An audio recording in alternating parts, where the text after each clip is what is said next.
Peace everyone, Unmask Art here and welcome back once again for another live stream tutorial using soft pastels. As you can see, I'll be using the Faber Castell 80 or 48 soft pastels, the mini blocks. This is what I've used in previous videos, so you should be fairly familiar with them if this isn't your first video here that you've seen of mine. Hello, Nira, I think it is, in the chats. Thanks for coming by and joining. So today we are going to be doing an over-under scene that you see on the thumbnail for this video, and basically there's going to be a sky, there's going to be the water level, and then you're going to see underneath the water as well as above the water. And when it comes to doing skies and when it comes to doing waters, there's two things that most people forget about, and that is that skies and water is mostly just a gradient of color.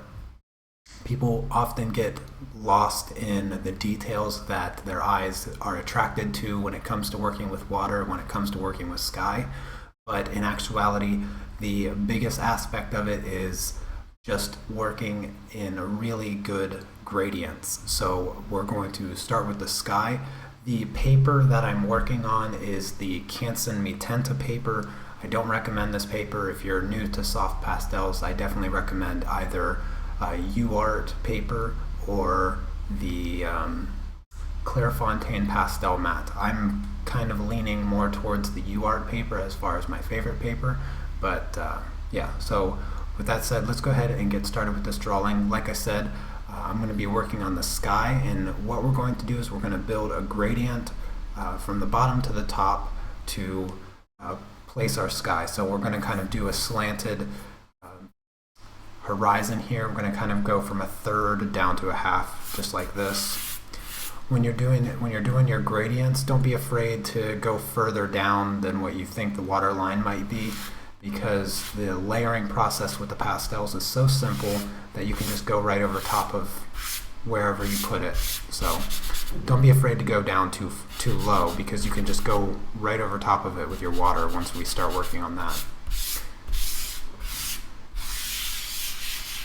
And I'm just using my light blue, and I'm just going to do a nice layer of this color before switching to my darker blue colors. Primarily the sky is going to be this color.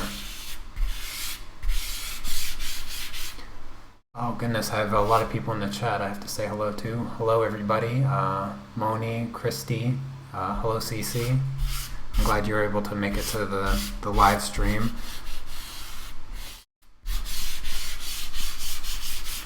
Alright, with that color down, I'm going to switch to a little bit darker blue and just do a light layer on the top and kind of blend these colors together. Overall, the sky is pretty white, so this darker blue is going to kind of fade away eventually. But that's kind of the middle blue that I have, so I need to kind of work back and forth a little bit with these blues.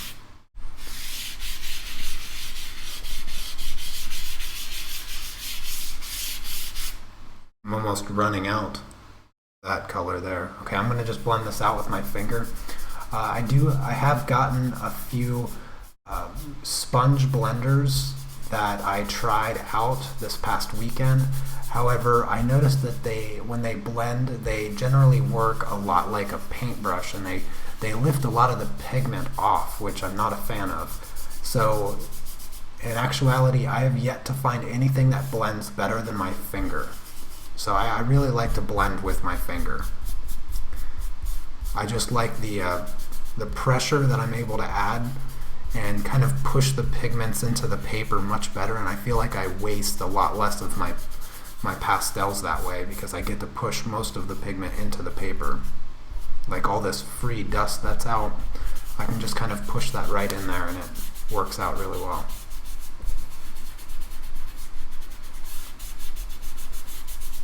I love doing skies with pastels because it's so easy. It's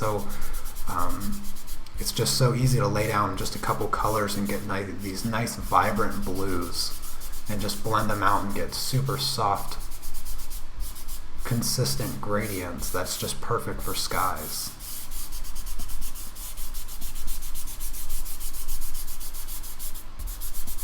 So I have all this extra dust, and I'm just going to keep rubbing it until I get a nice coverage on this paper, because I'm kind of running out of that blue. I need to buy some more pastels here soon. Oh, that's a good question. So the pastels that I'm going to get next are going to be a unison set. I already have them in my shopping cart online. I just needed to get some work done before I committed to the purchase. But yeah, the Unison brand is pretty much like the gold standard for pastels, so that's what I'm going to go with.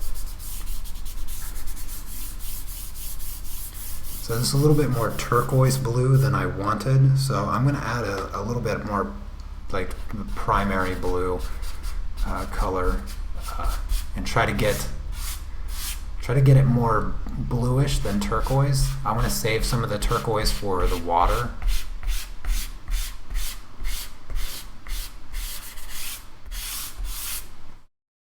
And I'm going to mix in some of the light blue that I have left, very little, because this is way too dark for the sky. I'm going to use some white as well to kind of soften that blue. I want the color, but I want it lighter. So I need to mix some of my pastels a little bit. And here's just some plain white to help soften that a little bit. And I'm going to have the sun right here, so I'll just kind of put an indication of where the sun is going to be.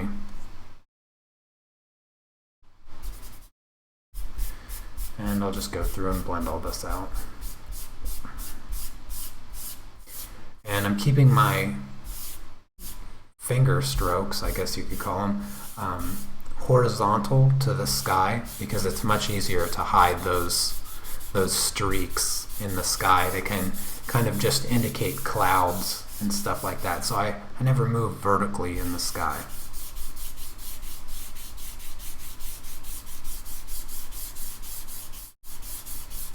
Oh yes, I can assure you that pastels are very fun.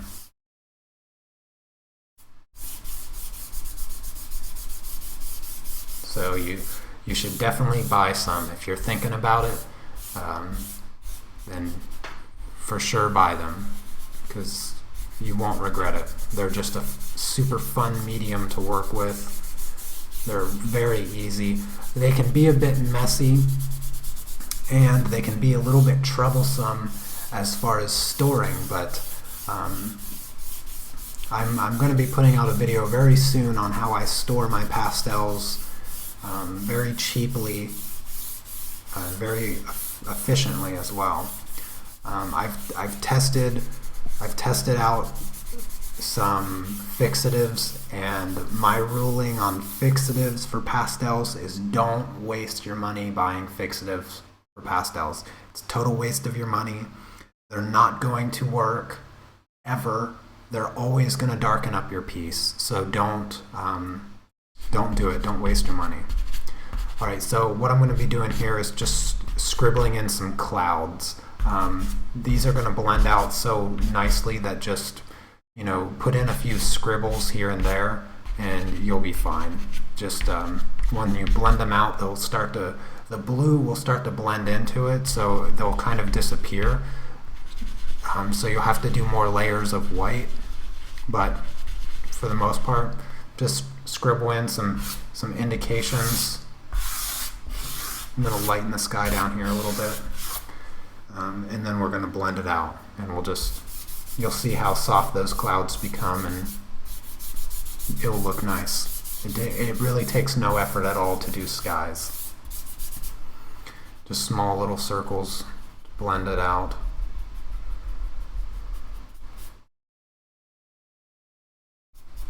Just like that.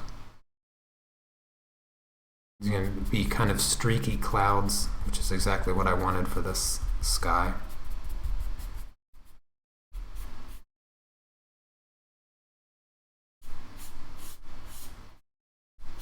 You can just kind of go up to the edge and then pull it and kind of curl it down, kind of like waves in the sky a little bit, just like that. See, piece of cake. It takes no effort whatsoever. Anybody can do it. And I'm going to create a kind of a circle for the sun here. Now, one of the things that I do is I have this taped down on a board that lets me tilt it up like this, so I can get rid of some of that extra dust there. Sometimes it can be a hassle getting rid of it, and I don't want to just blow it all over the place. Make a huge mess. So I'm going to create some sun rays. So I'm going to just take the center and I'm just going to pull out a little bit like that. Straight from that center point. And add a little bit more there in the middle.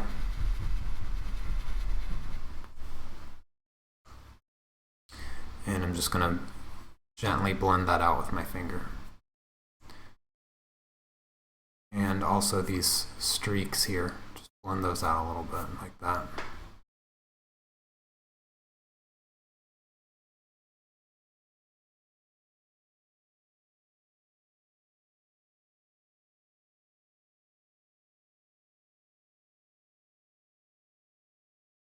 There we go.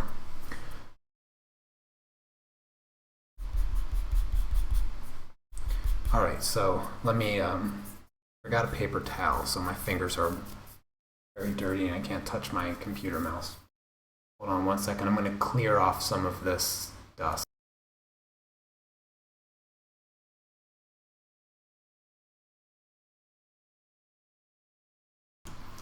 There we go, and we have a pretty decent looking sky here. I think the sky looks pretty nice. So what we're going to do now is we're going to create the water underneath.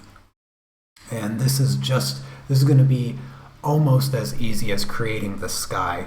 I'm going to take my just kind of pure cobalt blue color, and I'm just going to kind of create the subtle wave line right here, and we're just going to color all this blue here. So I'm going to use the edge, because that kind of creates a nice sharp point. Hello Alex, thanks for coming by, joining the live stream. And I'm just going to kind of create an uneven, like, subtle wave.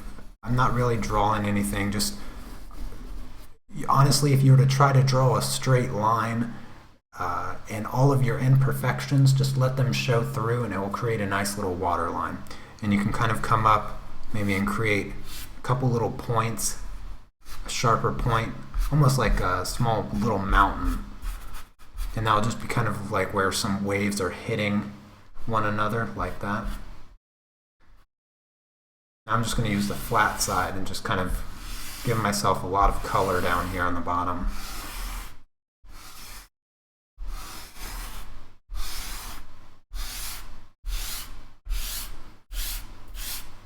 Now, similar to how the sky has a gradient, the water down here is also going to have a gradient. So we're going to have kind of like this top of the water here, and then this water line is going to kind of cut through it like this. So this will be the top of the water, and then down here will be below what you'll actually see underneath the water.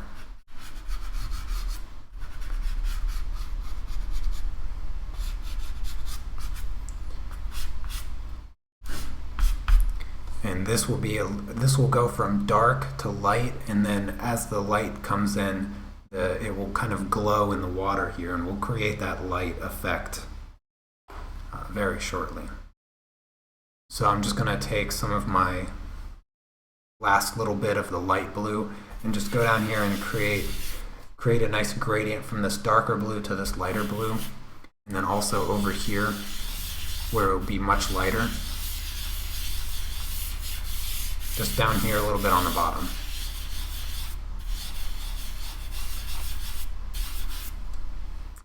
And I'm going to also bring in some of this turquoise color, this darker turquoise color. I'm just going to add some of that in there to mix it all together and create really pretty blue water. A little bit up here as well. Alright, so let's go ahead and blend this out. And make sure you want to keep a nice sharp line at the top here. So be very careful with your finger at the top. If you have a blending tool, this might be a good time to utilize it. So I have a few sponges here. I'm going to use this nice square one and see how that works. I'm not a huge fan of the sponges because they tend to lift off a lot of the pigment. As you can see, it's starting to get lighter as opposed to blending into the paper. So I'm not going to use that anymore. I have another tool in here somewhere. Yeah, it almost looks like a sculpting tool. And it's supposed to like imitate a finger, but again, it does a lot of lifting as opposed to pushing into the paper, which I prefer with my finger. But I can use this tool to create nice sharp lines, so that's what I'm going to do just up here at the top.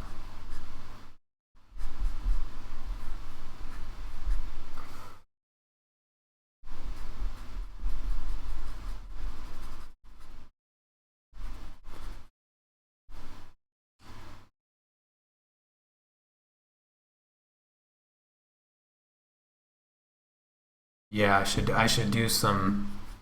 I like that idea. I should do a forest, like grass and wood and floral stuff. Yeah, and use some of my greens. I actually, yeah, I haven't used much of my greens. Blue seems to be the color that I use the most currently. Because I really like doing skies. So I've used blue pretty much every time I've picked up my pastels. Alright, now I'm just going to use my finger and try to get some good coverage on this paper. Like I said, this isn't really my favorite paper, so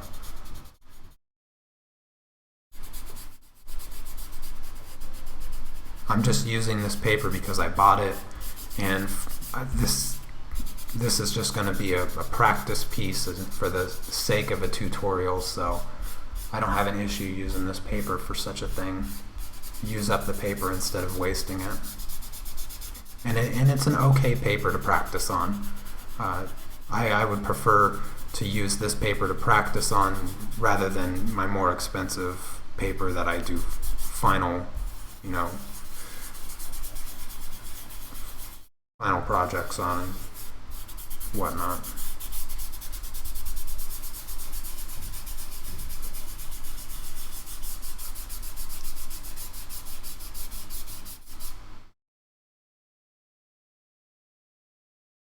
Yes, so the side of the paper question of what side of the paper I'm working on the textured side of the paper.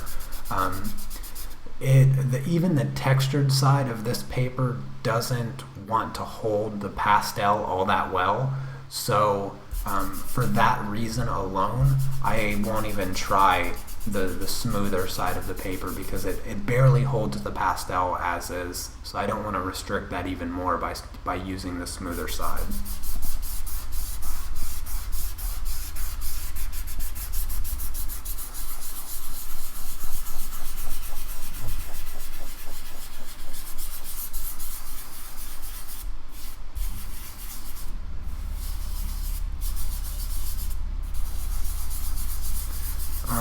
So it looks like I'm going to have to use a bit more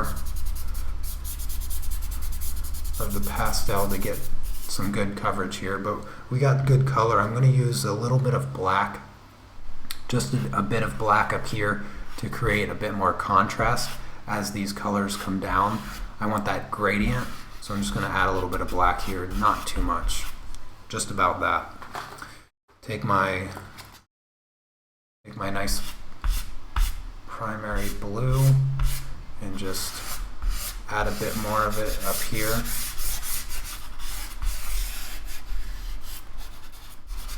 Just like that.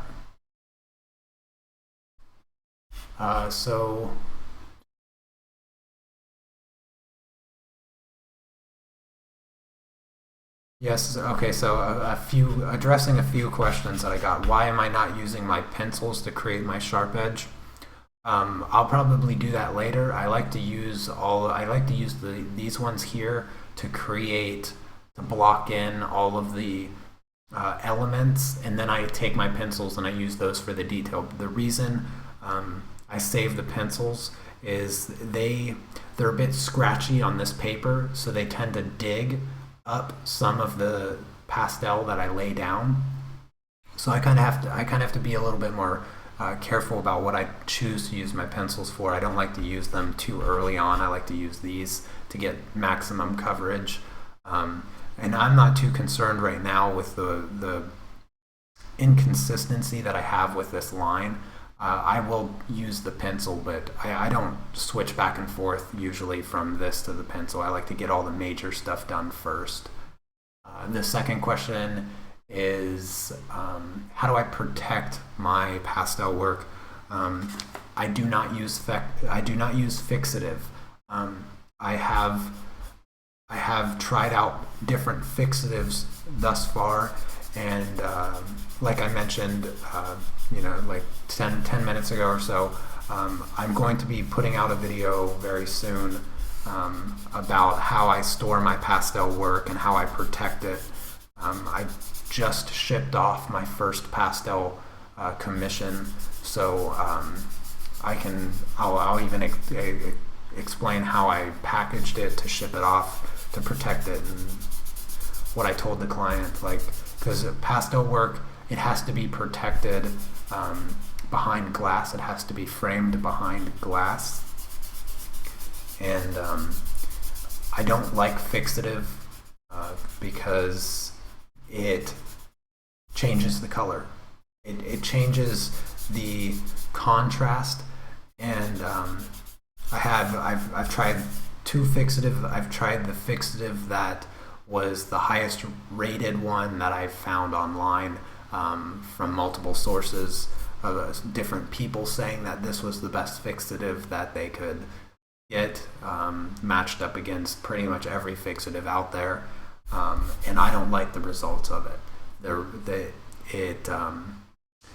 It darkens the image overall, and it also does a few other things that I'll cover in a later video. Alright, so I got this really dark blue. I'm going to add some of this. Start working in this gradient a little bit more. I'm going to add a little bit of this lighter blue turquoise color down here, and some last little bit. Oh goodness, this is really getting small here. Just going to kind of add some of this down here at the bottom, just the tiniest amount, because I need to keep some of it.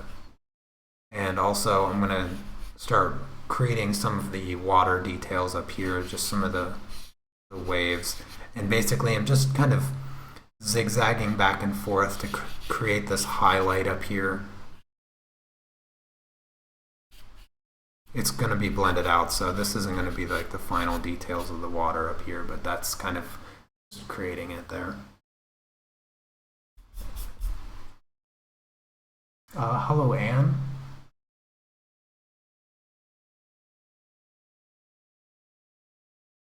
Yeah, so yeah, I'm gonna discuss the dog show event on the Drawing Journal on Monday. So yeah.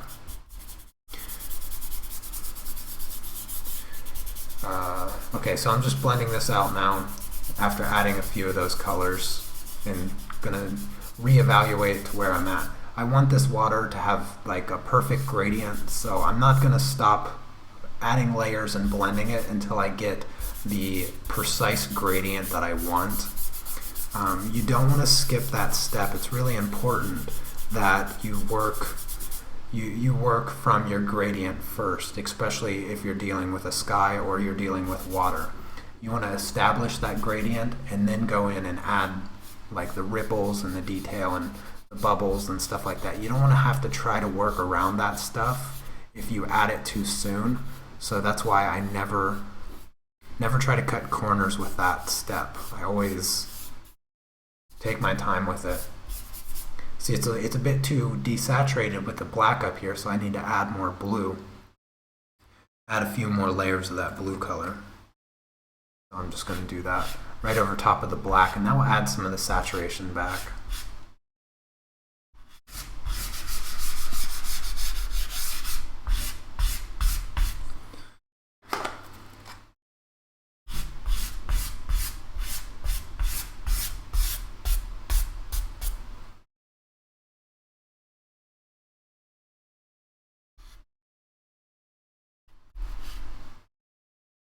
There we go. And blend that out and see what we're left with.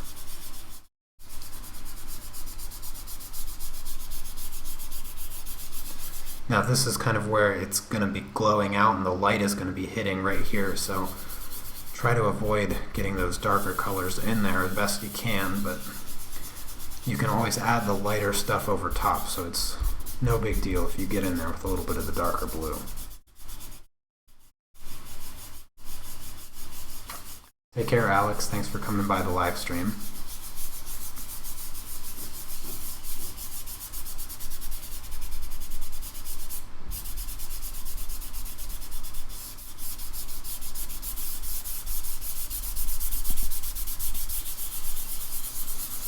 All right.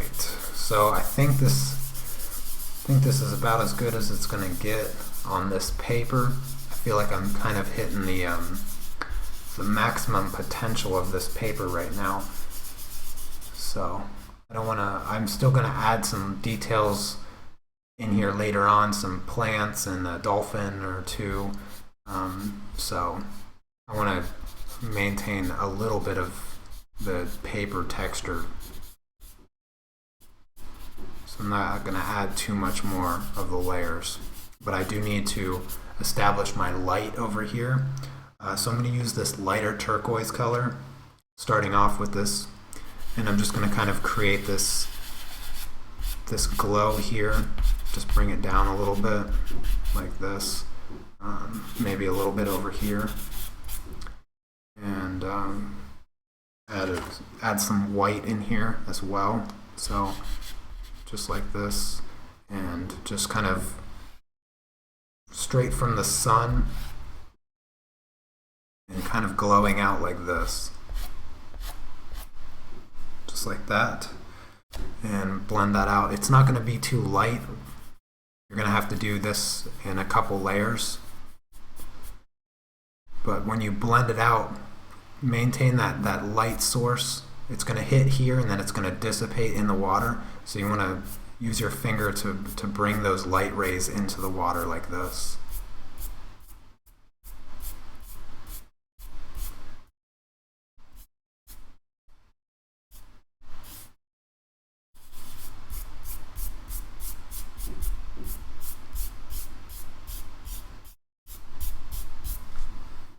And then add a little bit more light.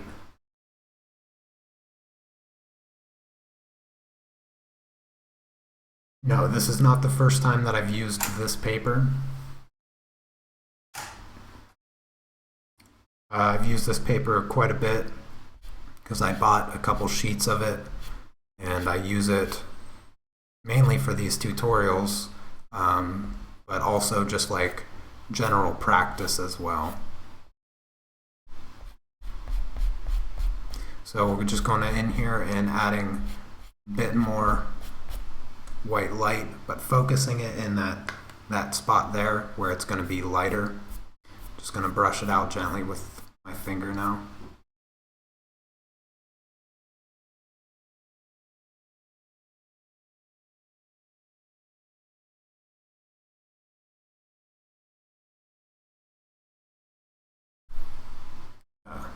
Yeah.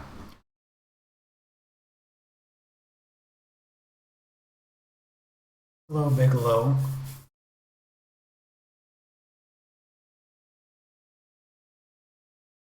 I'm going to dust off some of this.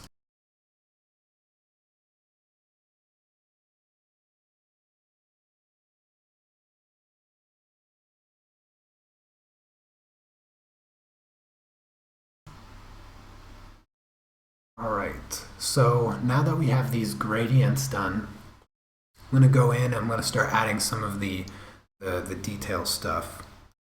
Actually, I want to add a little bit more white here. I think that it could be a bit brighter, so I'm going to just go in here and add some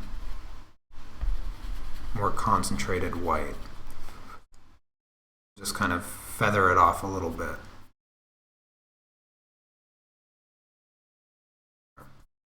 Alright, so I'm going to use this light blue, what I have left of it, and I'm just going to go up here and I'm going to create some wave indications. Just this is exact color that I used in the sky, so it's perfect for that. And when it comes to this actual water edge, it needs to be really sharp, so I'm probably going to switch to my pencils here soon, but I'm just going to focus on the part that is the actual top of the water, just to create some indications of waves. And I'll still blend this out. This isn't quite as where I'm going to leave it.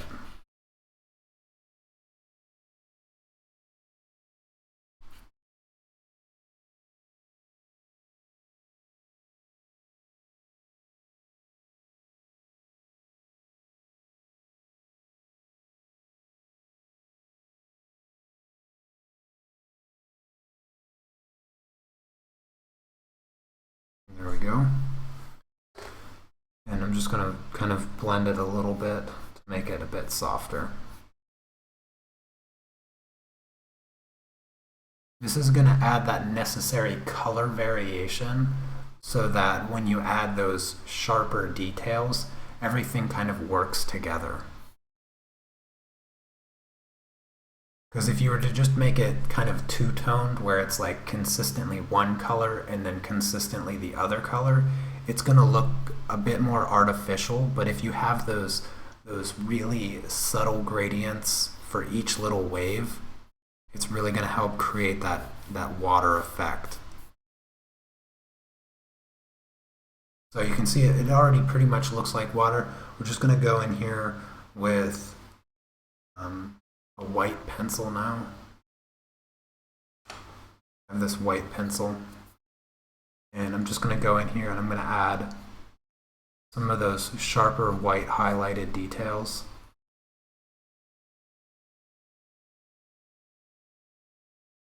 Especially here at the water line. This is where I'm going to create some of those effects that splits the scene from the top half to the bottom half.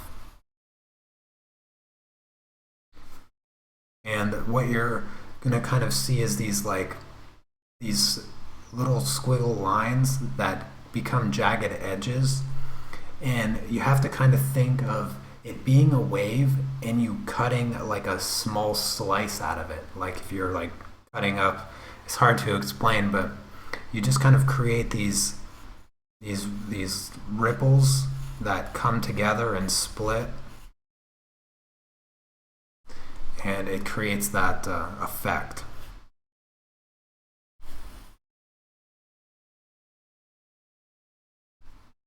So just like that. And I'm going to go up here and create some highlighted waves.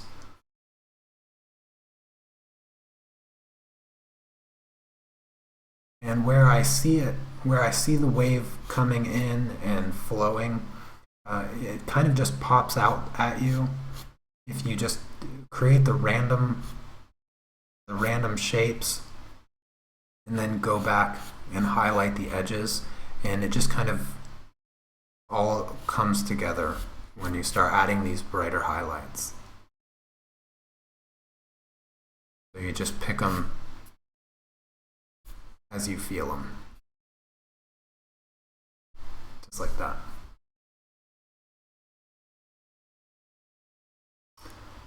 So question, have I tried any other pastels? No. These Faber Castell Pitt pencils that I have here, plus the small blocks that I have, are the only pastels I've ever tried And I think it's been like what, 3 weeks, I think, that I've been working with pastels. So it hasn't been long. It doesn't take long to get used to them. They're so much fun.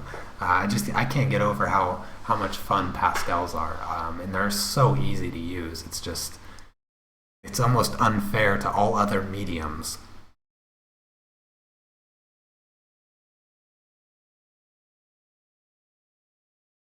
All right, so where you have some finer details in the water, just going to go through and add some of those, and just subtle waves.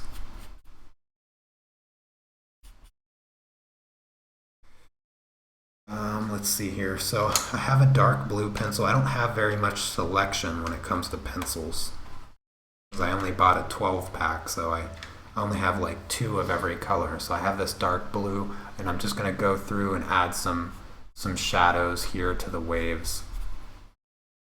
I'm going to find some spots where I think the sun might be missing.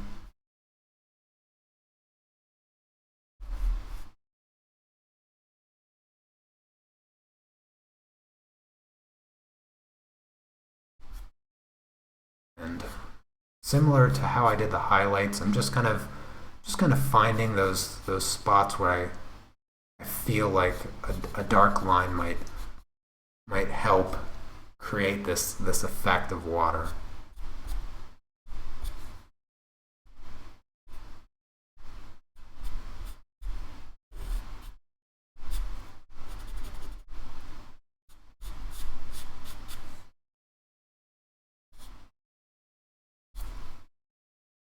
So something just like that.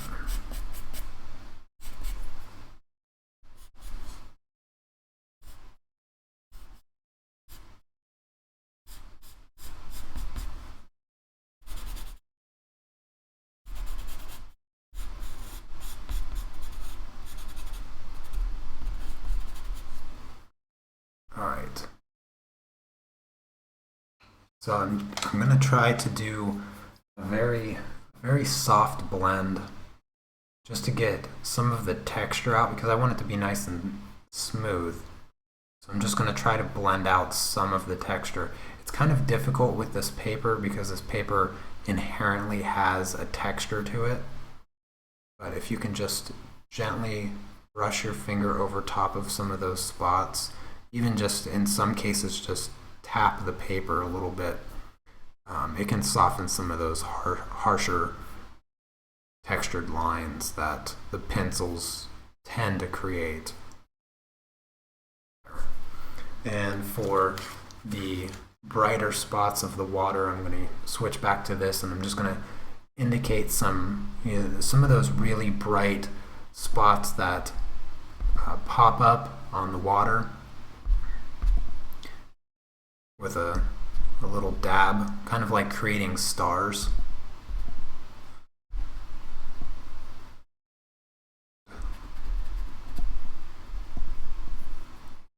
So just a few highlights that will be the brightest part of this water here.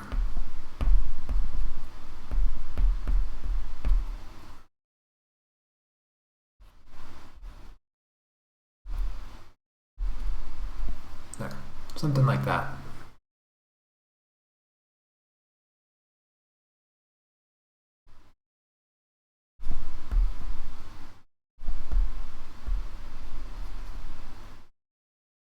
There we go. All right, well, that pretty much does it for this, but I'm going to add a few bubbles down here. I don't want to use the pure white. I think what I'm going to do is try to use some of this light blue here and just create a few bubbles down here, just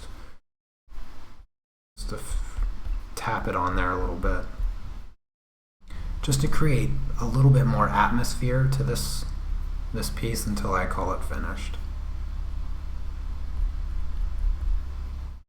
Not huge, gigantic bubbles that look fake and weird, just tiny indications like there's something down here, some life.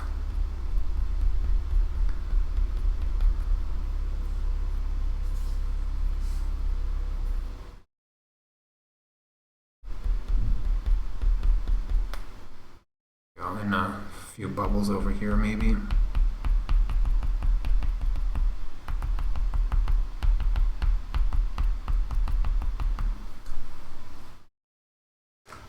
And I'll use some of my white as well for the brighter spots here.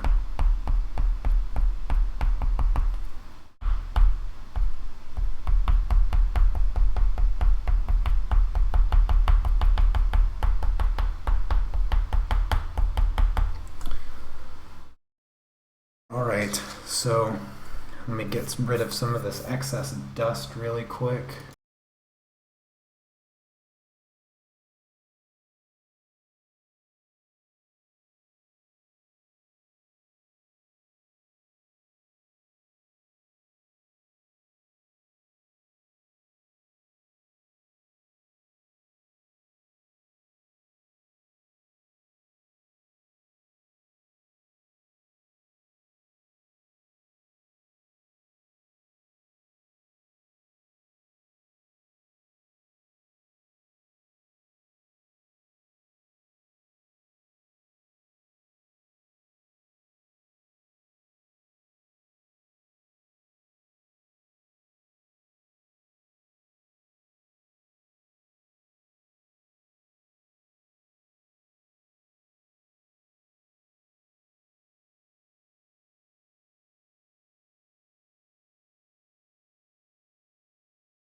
Oh my gosh, I have been talking for way too long and I forgot to turn the sound back on. Anyways, that is going to be it for this piece. Hopefully you enjoyed it. I apologize, I forgot to turn the sound back on as I was trying to get rid of some of the dust. Anyways, like I said, that you didn't hear me say, I'm going to be doing another live stream over on Patreon, and I'm going to be adding a dolphin and maybe some plants down here. So if you're interested in watching that, you can head over to my Patreon page. I have the links in the description. Next Monday, I'll be doing Drawing Journal Live. I don't know what I'll be drawing or doing, but I'll be talking about this past couple weeks. And anyways, so if you do something like this, I'd love to see it. So if you post it on Instagram or Twitter or Facebook or anything like that, go ahead and tag me in it. I'd love to see it. And I will see you all next time. Thanks for coming by the live stream and watching. Let me know in the comments below what you'd like to see me draw next, what you'd like to learn, anything like that. I'd be happy to do another live stream tutorial on it, and I'll see you next time. Take care. Peace.